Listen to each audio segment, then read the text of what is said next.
এই অডিওটা most probably এই অফিস রুমে বসেই উনি কথা বলেছেন। আর এই জাদুঘরটা হচ্ছে এদের অপরাধের আজীবনের বিচার।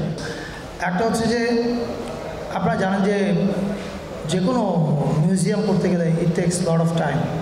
আমরা সময়ের বিপরীতে দৌড়াচ্ছি। 5 আগস্ট এটার এক ধরনের একটা আনুষ্ঠানিক উদ্বোধন হবে, তবে দর্শনার্থীদের ভিজিটের জন্য ওপেন করা হবে কি না এটা নিশ্চিত না। আমার ধারণা এটা আরও সময় লাগবে, কারণ প্রচুর কাজ বাকি।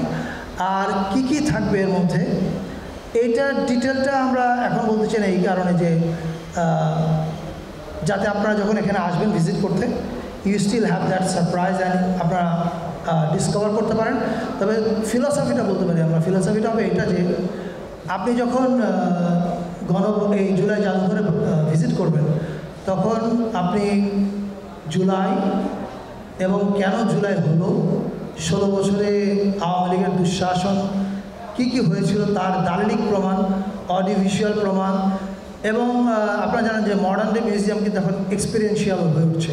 ফলে এটা যেন একটা এক্সপিরিয়েন্সিয়াল মিউজিয়াম হয়ে ওঠে, এটার জন্য আমরা যত রকমের টুল আছে, জাস্ট ফটোগ্রাফ, ডকুমেন্ট এবং অডিও ভিডিও না, এর বাইরেও আরও অনেক টুল আছে যেগুলো আমরা ব্যবহার করছি। এইটার হয়তো আমরা যখন দর্শনার্থীদের জন্য ওপেন করব তখন বলতে পারবো ডিটেল, কিন্তু কাজ চলছে সারাদিন রাত।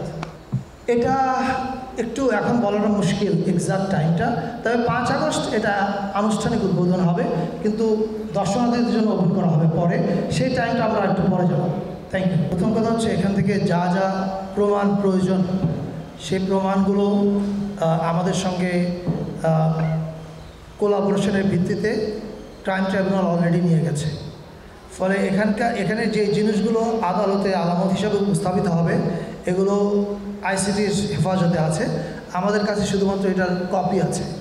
যখন বিচার শেষ হয়ে যাবে তখন এটার অরিজিনাল কপি আমাদের কাছে আসবে। এটা প্রথমত।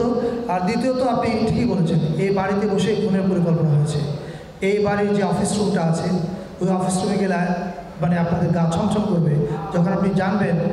কিছুদিন আগে একটা অডিও আপনারা শুনেছেন, গার্ডিয়ানে আগে পাবলিশ হয়েছিল, কয়েকদিন আগে বিবেচিত হয়েছে। এই অডিওটা মোস্ট প্রবাবলি এই অফিস রুমে বসেই উনি কথা বলেছেন।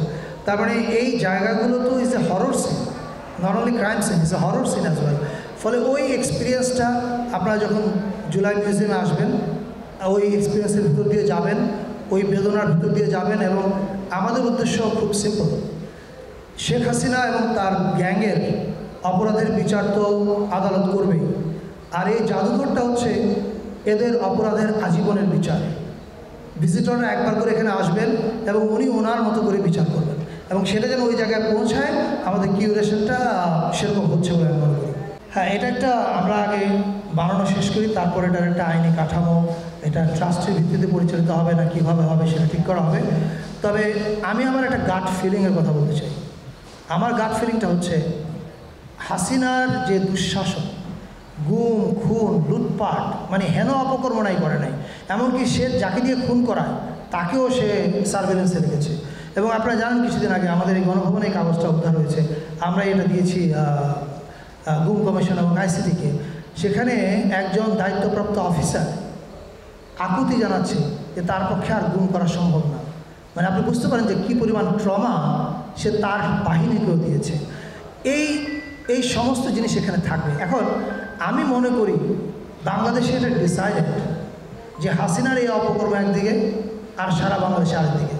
এখন রাজনৈতিক কারণে বিভিন্ন রাজনৈতিক স্টেক হোল্ডার্স, সোশ্যাল স্টেক হোল্ডার্সদের মধ্যে মতবিরোধ থাকবে, যেটা যে কোনো ডেমোক্রেটিক সোসাইটির সৌন্দর্য।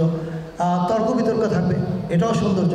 কিন্তু হাসিনা, দুঃশাসন এবং এই 16 বছরের দুঃশাসন এবং জুলাই, আমার মনে হয় না এই প্রশ্নে বাংলাদেশের পলিটিক্যাল স্টেক হোল্ডারদের মধ্যে কোনো বিরোধ আছে, এবং তারা পরবর্তীতে আসলেও এখানে কোনো পরিবর্তন হবে কিউরেশনে, এটা আমি বিশ্বাস করি না।